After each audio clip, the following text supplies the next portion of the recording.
Contractor's Secret Weapon weekly podcast with your hosts, Dave Negri. This program is dedicated to helping contractors, remodelers, painters, roofers, roof cleaners, and business owners in the construction industry gain an unfair advantage over the competition. This program supplies you with information that the competition doesn't even know exists. This session brought to you by ContractorsSecretWeapon.com. Okay, hey, this is Dave Negri with Contractor's Secret Weapon, and I just want to thank everyone for coming today and listening and being loyal listeners. And today I have an awesome guest, Chris Dayley, and he's going to talk about some awesome things about websites and conversions and optimizations. And actually, Chris is a digital marketing entrepreneur with a passion for helping business succeed online. And after spending years of driving traffic through SEO and PPC efforts, Chris turned his attention to the user experience of websites to see if he could influence traffic to convert better. And after running his successful test, he fell in love and began focusing on helping businesses test their website experience. And he started his own website conversion optimization agency, Daily Conversion, which is a full-service agency helping businesses discover what converts best on their sites through testing. And then in 2016, he merged his company with Disruptive Advertising. I love that name. Where he currently works as Vice President of Site Testing and Optimization.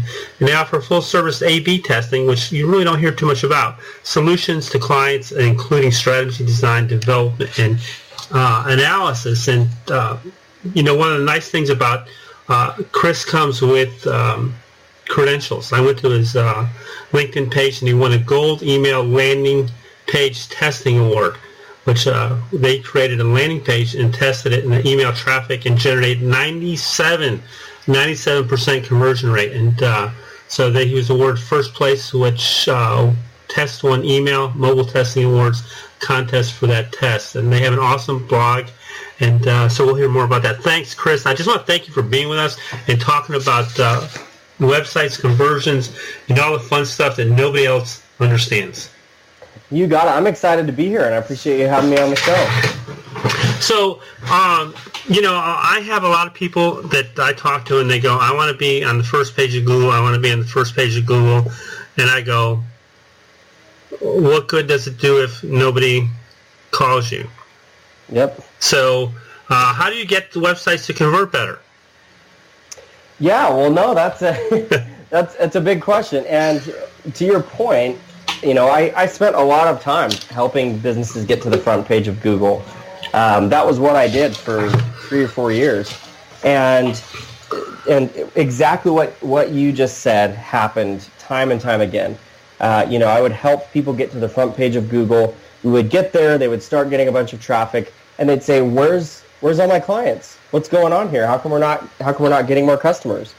And so, that's exactly why I started doing what I do. If your website experience it doesn't address the problems that your users are trying to solve, if it doesn't answer the questions they have, and if it's not easy to follow, if it's not intuitive, then nobody's gonna reach out to you. Nobody's gonna call you. Nobody's gonna fill out your lead form. Buy your product, whatever it is. And so, figuring out how to convert your customers is a big question. It's an important question, and the answer to that question is you have to run tests on your website. It comes down to being curious about your audience and not assuming that you know what they want. So you have to ask yourself some questions and say, what does my audience want for my website? And then create a couple of different paths for them to go down and see what they do. See what they want to do. And build your website around what they tell you they want to do. Well, so, let me ask you this question. And this is really interesting, the A/B testing, because no one really talks about it. And I think it might be a scare point because most people are looking at, they're paying for services like yours, and they're going, oh no, A/B testing. I just want to over and done with, but the A/B testing is really, you need to do it because you really need to find out what works, don't you? Yeah, and what most people do when they're building a website, and whether you're a contractor, whether you're an agency, whether you are a fully fledged business, what most people do when they're building a website is find a good designer or a good design agency, tell them what they want, the agency or the designer builds it and designs it, and then you build it and launch it. But nowhere in that process have you been very data-driven about why you want the website to be the way you want it. Most entrepreneurs go, well, I know my customers, I know my audience better than anybody. I've done all this research. I've talked to every single one of my customers that's ever signed up. Yada yada yada, and I know exactly what they want. But the fact of the matter is, and this is where it really gets interesting. Most people don't actually know what they want on the web. So we ran a survey to some potential customers a while back, and we gave our survey audience two different website experiences, and we asked them which one they wanted to, which one they liked better. And the overwhelming majority, like 85% of them, voted for, let's just call it version 1. Okay. And only 15% voted for version 2. Well, we ran the test anyways. We tested both of the pages at the same time with real traffic, with our real audience. And it turns out that the overwhelming majority preferred version 2 when it came to a real web experience. And so what that told us was the majority of people, they didn't actually know which one they would want when they're on the web. And so when you ask your customers, when entrepreneurs and business owners and marketers, they tell me they know what their audience wants, I almost always call BS on it, because they don't know what their audience wants, because their audience most of the time doesn't even know what they want. That's really interesting, because before you started going to it, I'm going, all you got to do is find out what your customers want and ask them. But I guess when you get, like what you were just saying, which really just blew my mind with the two different tests, they picked one without going to the web, and then they went to the web and they picked the one that everyone else picked the lower amount, and I'm just going, that's crazy. Yeah. And the way that the test is run is, when you do the type of testing that I do with my clients, you have two different versions of your website that you run at the same time, and half of your visitors get one and half of the visitors get the other. And they have no idea what's happening. They don't know that they're being tested on. But that way you get a really good sampling of, okay, well, how did people perform when they got those two different experiences? And that gives you some unbiased data. Because when you sit down and you start asking people what they want and what they like, you already have an unconscious bias. They're trying to tell you what they know. But what Harvard actually found, so Harvard Business School did a study to try to figure out what percentage of our purchase decisions we're actually consciously aware of. And when they did this study, and they found that 90 to 95% of the reasons that we buy are subconscious. Wow. So they're subconscious things that are influencing us. They're outside factors. But they're things that we're not consciously thinking about. And so that tells you that when you're asking people what they want from their website experience, you're just getting that top 10%, that 10% that's on the top of their head that they're actually aware of. So in reality, because you think that marketing is marketing, but it's really not. When, because you just made the premise that, okay, we showed them this, this one section here, and then they actually went to the website and they completely turned everything upside down. So I just find that really intriguing to think that, like you said, people really don't know what they want until they get there. Yeah, absolutely.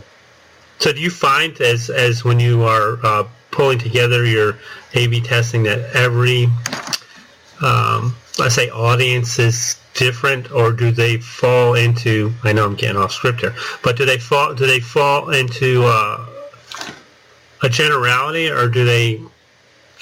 I don't know if that was the right question, but do they fall into a generality when you're building a website, or does it have to do with the particular type of business? Yeah, so I mean, I think what you're asking is, are there things that tend to be true for, for large groups of people, or things that tend to be true from audience to audience, or is every single one different? Yeah. And the answer to that is yes. Yes to what? So there are concepts that tend to work on every audience. Concepts like simplicity. So a website that is driven by simplicity, that is easy for your users to engage with, almost always works, no matter what your audience is. I would imagine, yeah. And I've done testing for people that, for people that are marketing to people that are trying to go back to school to get educated, and I've worked with people that are marketing to PhDs and physicians and doctors. And, you would think that maybe the doctors, they might want a more, they're a little bit more savvy, they're more educated, they're more whatever. They want more content, they read more. The truth of it is, they don't. They want the same type of web experience that everybody else does, which is a very easy to navigate, easy to, straight and to the point website experience.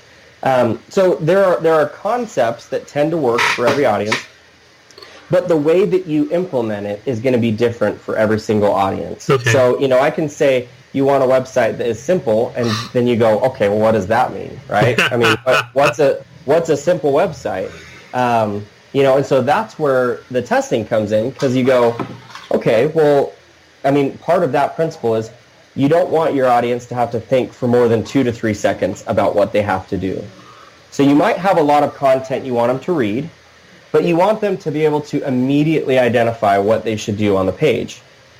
So, so then the question is, okay, well, where do I put that? So if my call to action is go to this next page on my site, but I want them to read the content first, should I put it after the content?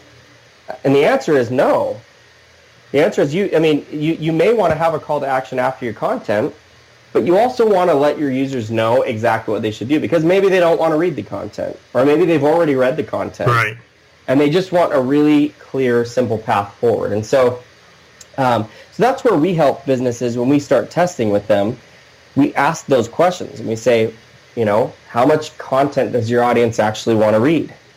Where are they going to engage with, with your call to action? If you're trying to get them to sign up for a lead form, do you want that lead form to be on your home page? Should it be on your information page? Should it be just on the contact us page? I mean, where are people most likely to convert?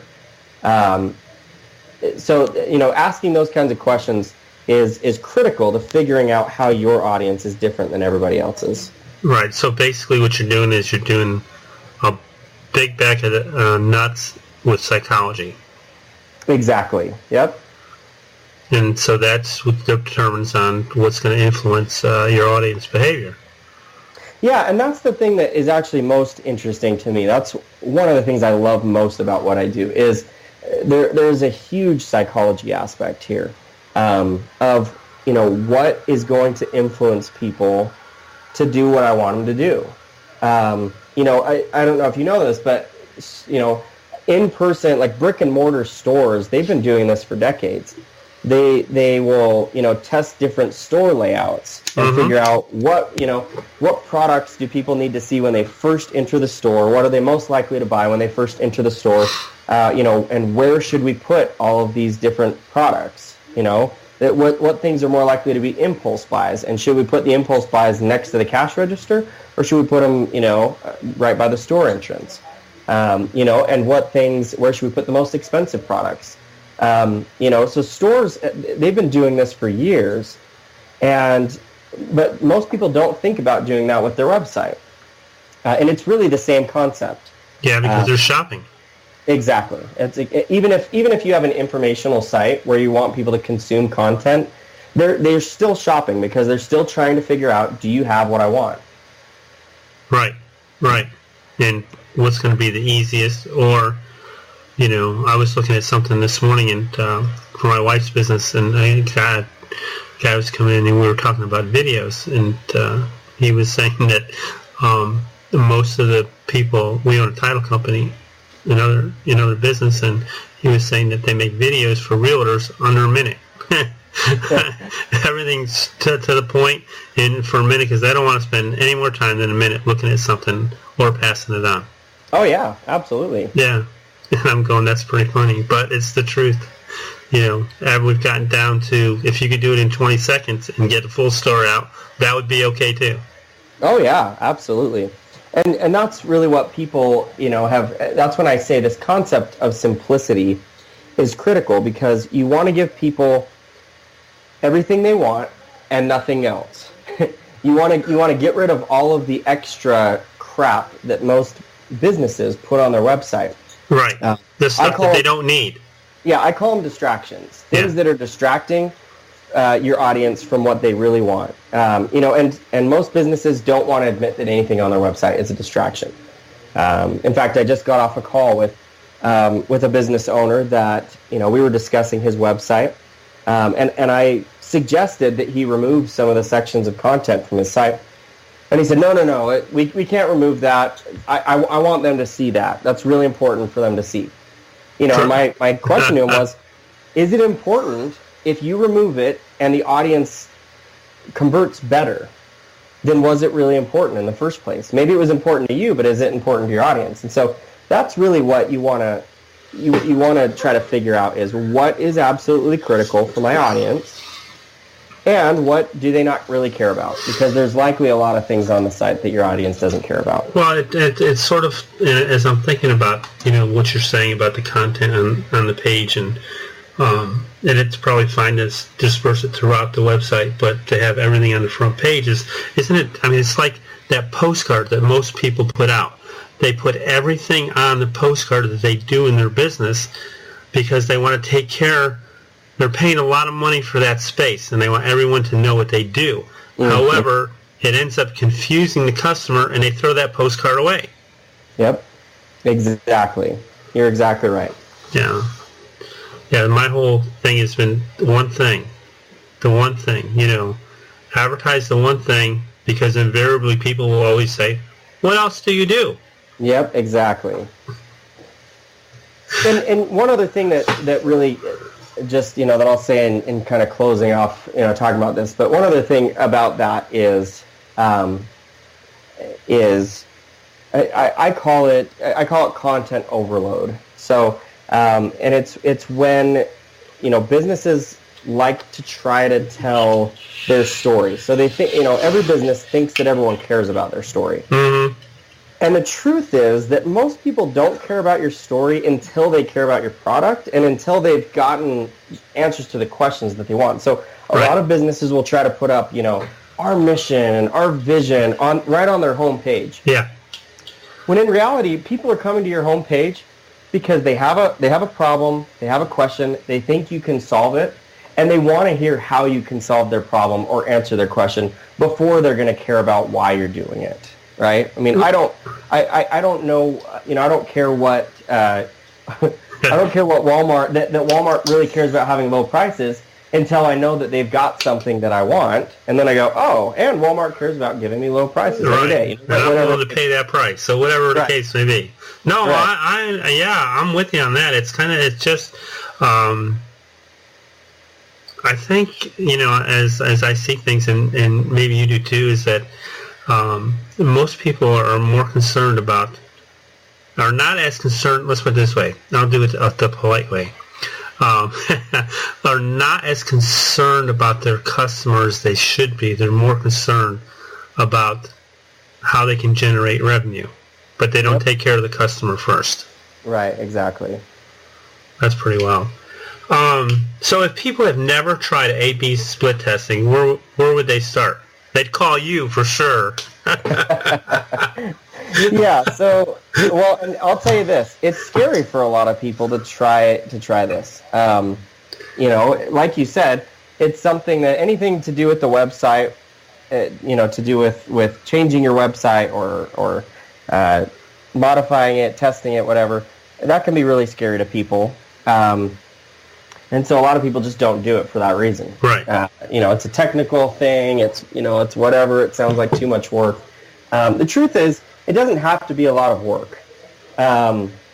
in fact, one of my clients, does most of his testing by himself, and he does it in a half an hour each week. Oh, wow. That's pretty awesome.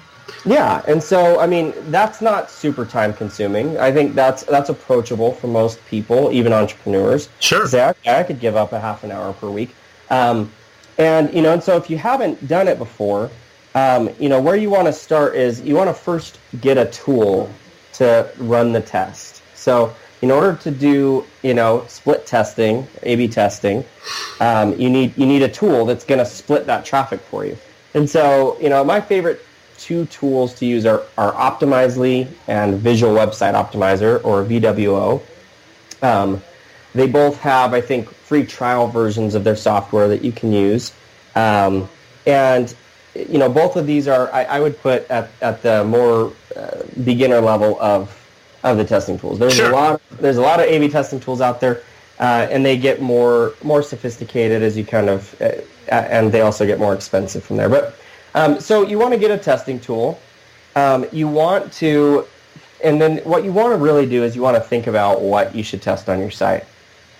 So the way that I like to do that is I like to first go through, and this is really hard for business owners to do, but this is a critical part of website testing, is go through and do an unbiased review of your site.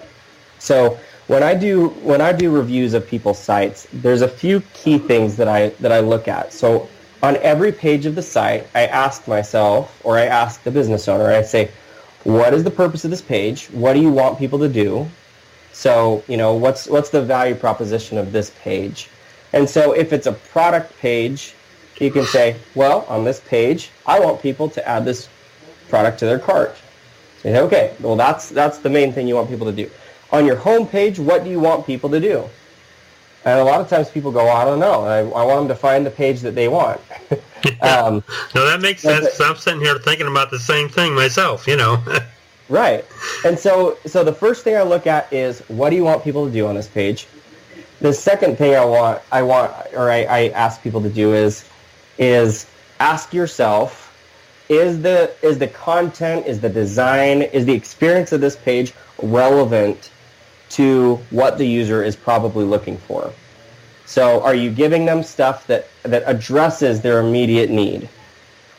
And then the two things that are the most critical for me are, number one, what are things that might potentially be distracting your users from that goal?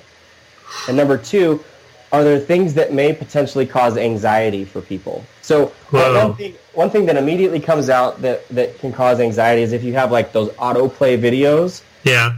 So any site that has autoplay videos, I know why people try to use them, but anytime you go on a site that has an autoplay video, you immediately feel anxiety and you're trying to figure out how to shut it off.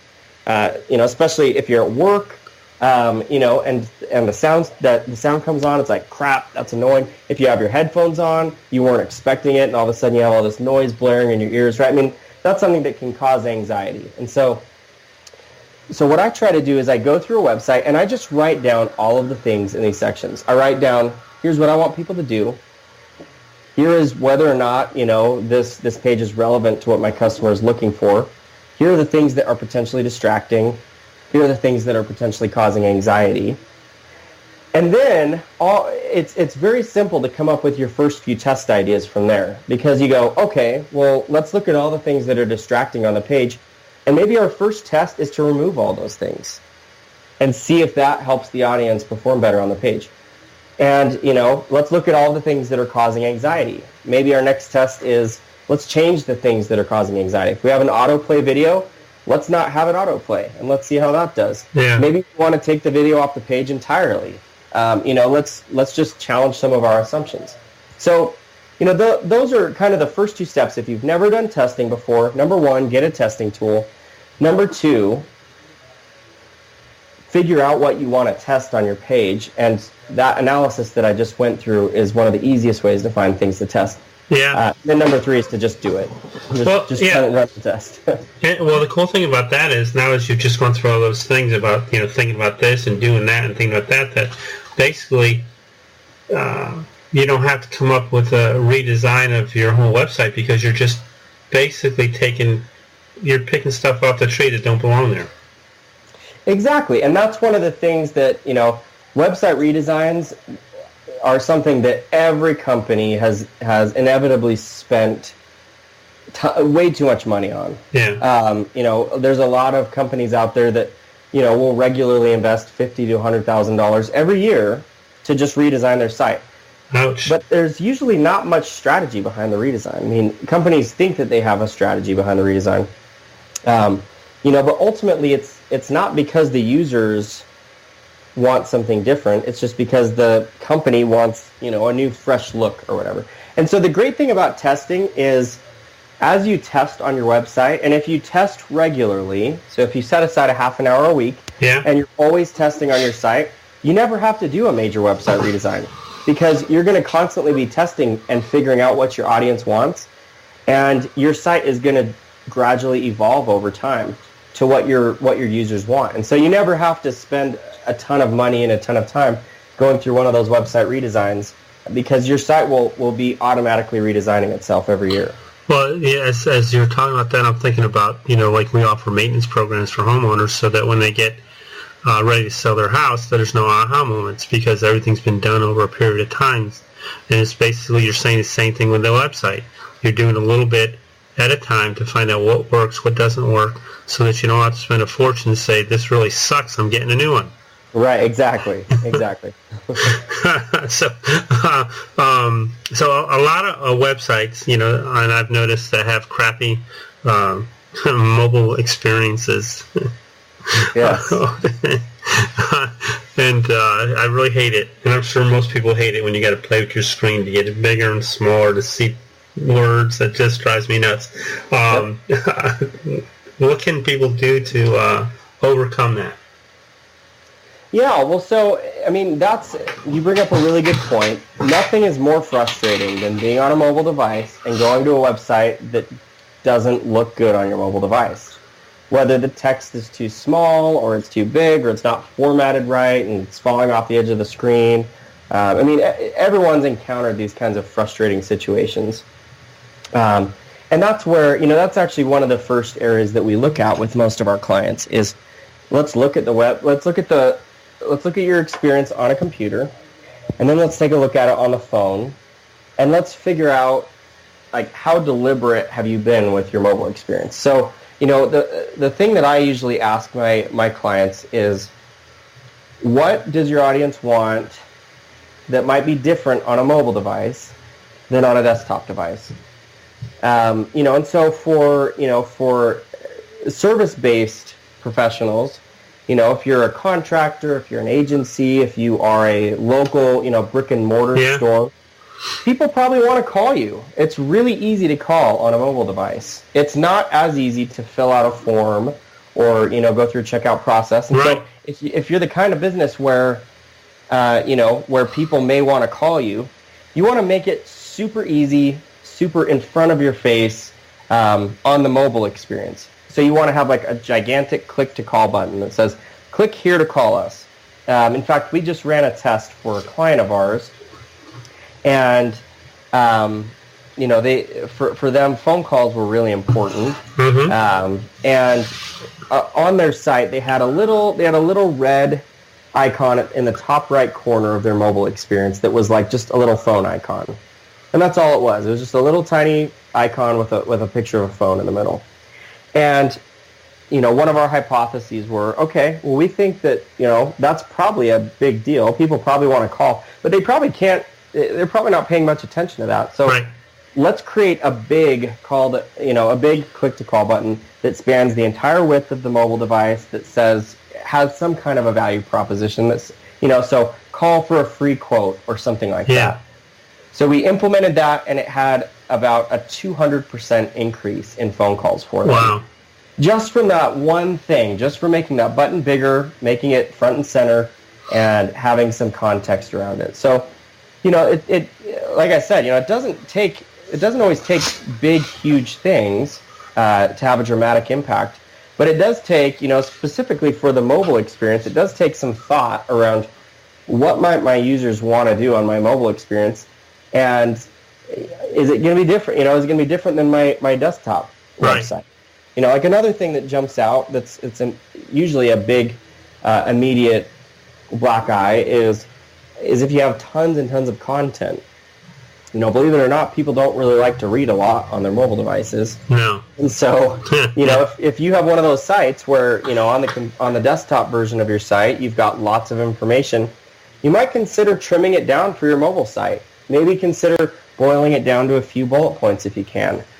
Just get straight and to the point because, you know, if you think about when somebody's on a mobile device, they're likely out and about. Yeah. They're engaged in other things that, you know, they're not going to have enough attention to sit there and read paragraphs of content. And so, you know, again, just thinking about what might somebody who's on a mobile phone, what might they want to do differently on my website? Yes, you know, the interesting thing is, like, as I'm sitting here listening to you, I'm going, I didn't know you could do that. I thought you were just stuck with one transferred over to the other, and you were just stuck with whatever came up, but apparently you're not. Right, yeah, and you can absolutely customize your mobile experience and have it be different than your desktop experience. And in fact, you should do that. Yeah. I'll have to go see what mine says. It's kind of funny because, you know, it's like your phone number. You never call yourself, so you never remember what it is. Right, exactly. Hey, this has really been awesome. This has really been some awesome, really good stuff. How do our listeners get a hold of you to contact you, see how you can help them? Yeah, so I mean, if people are, you know, interested in a little bit more help, I actually put together a free guide if people want to kind of get started with testing on their website. So if you go to disruptiveadvertising.com/guide, there's a free downloadable guide on there that's got all the tools that I mentioned on here and several others. It's got kind of some steps that you can take and lots of helpful tips. I would also would love to respond to any questions people have if they want to reach out on Twitter at Chris Dayley. My last name is spelled Dayley. You know, or look me up on LinkedIn. Awesome, and we'll put all the links in the show notes so that people can go to the website later on too, and be able to get a hold of you. And we'll put your webpage where that download is, so it'll take them right over to there. So this has really been awesome.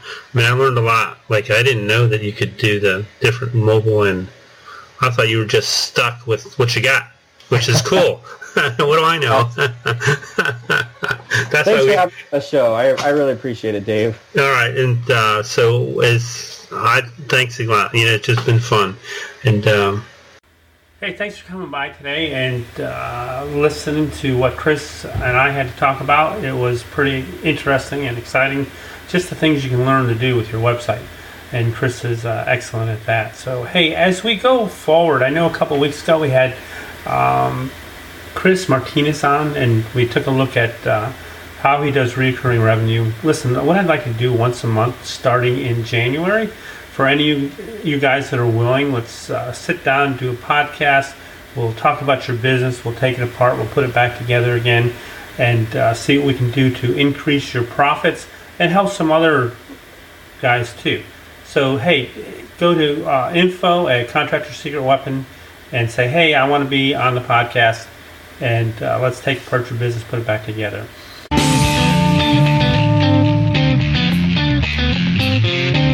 Thanks for joining us for another weekly episode of the Contractor's Secret Weapon podcast with Dave Negri. We would love to hear your comments about this episode, so visit us online at www.contractorsecretweapon.com and let us hear your thoughts. If you were listening via iTunes, please leave us a positive review. The more positive reviews we receive, the more other contractors will benefit from this show. Thank you, and see you next time here on the Contractor's Secret Weapon podcast.